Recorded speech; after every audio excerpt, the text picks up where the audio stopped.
if you plan to move, I always say there are two sides of the equation, just like two sides of a coin. The first is accommodation, where you put your head, where you sleep, accommodation. And the second is income. Consistent income. And being here for almost a year, I've come to realize that the two, I mean, in terms of accommodation, two possibilities. You can either build yours or rent, or even you can buy. Let's say the one you own or the one you rent. Okay. So two things: one you own and the one you rent. So, do you rent or do you own it? If you own it, that's fine.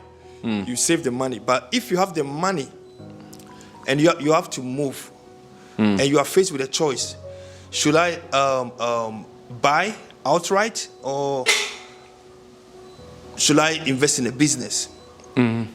So what I've come to realize is this: I can buy a house, but if I don't have a consistent income, I can't live in the house. Yeah. And I'll go back. You can build a mansion here, but if you don't have a consistent income stream, you can't. Yeah, you have to maintain the house as well. You have to maintain the house as well. And the house you live in, we learned from Kiyosaki, it's a liability. It's not an asset because it doesn't produce any income. It's not. A lot of you get confused about that. You see, it doesn't. Before when I read it, I said, the house, this is how can it be a liability? It's an asset. It's an asset. No, but assets must produce income. Income, yeah. You see, so if a house, like one of my good friends, let me give you another good example of a system. What he did was, he built a house here. We'll visit it. It's called Douglas Court. We'll visit that place. What he did was, he built a 3-bedroom house for a family house. But he was living in the UK. The family was living in the UK. They will come maybe a year, maybe 4 weeks and live in and go back. And caretaker will be living there.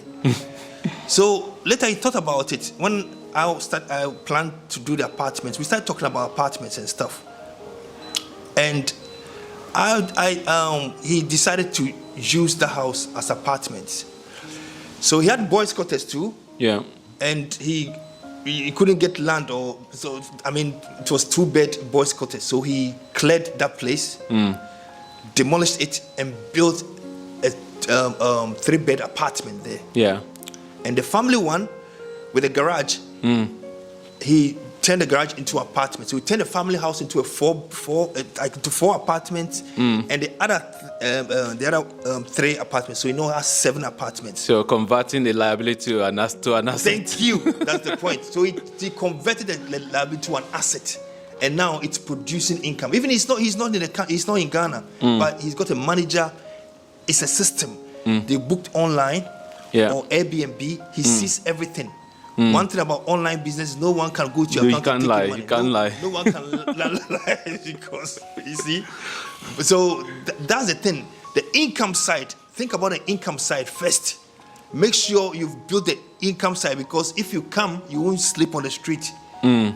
If you come, like some of my friends, they moved from the UK. They didn't have houses here. Some rented for 8 years, some rented for 10 years.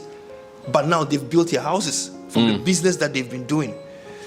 But if you put all the money in the house that you live in, that's not producing income, and you don't have any business, if you're engaged in buying and selling stuff, look at the exchange rate now, the CD and stuff. Yeah, it makes things difficult. Yeah, it is. That's why I always say that find a way to earn foreign exchange while yeah. you live here, because you are a global citizen. Yes. Live in a global economy.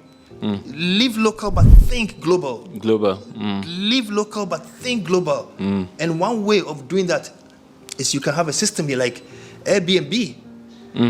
They pay in dollars. Yeah.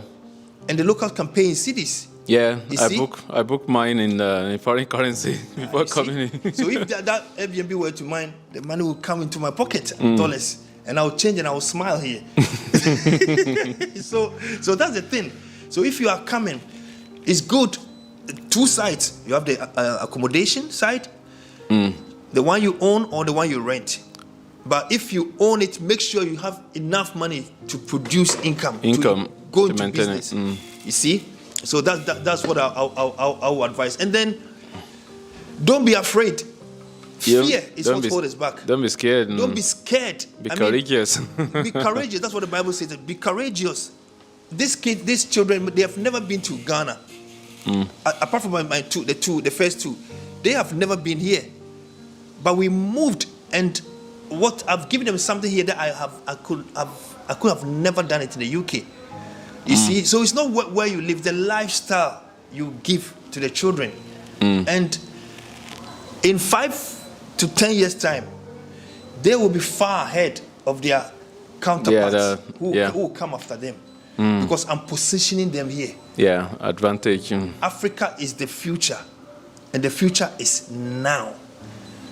I like that. I like that.